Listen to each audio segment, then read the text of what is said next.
Жакипова Багира Мусабековна 1960 жылы Семей облысы Абай ауданы Қарауыл ауылында 12 желтоқсанда дүниеге келді. Жастайынан қазақтың қара домбырасына өте құштар болды. Сол себепті осы өнер жолына түсті.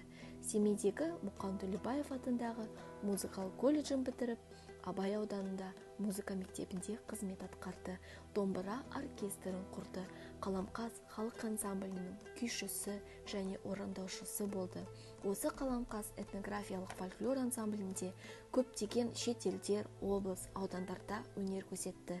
Осы өнерінің арқасында комсомол сыйлығының лауреаты, президентіміздің Нұрсұлтан Әбішұлы Назарбаевтың құрмет грамотасы және көптеген шетел грамоталарымен, облыстық грамота, алғыс хат, дипломдармен марапатталды. 1997 жылы Ақсу қаласындағы Жаяу Мұса колледжінде алғашқы домбыра үйірмесін ашты, оркестр құрды, көптеген шәкірт тәрбиелеп 40 жылдай еңбек етті.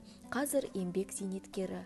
Атасы Абай болған соң, арқасына өнер қонған соң, кейде бос уақытында өлең, ән жазумен шұғылданады. Індетке арналған ақ халатты абзал жандарға арнап шығарған әні, сөзі мен әні Багира Мусабековнанікі.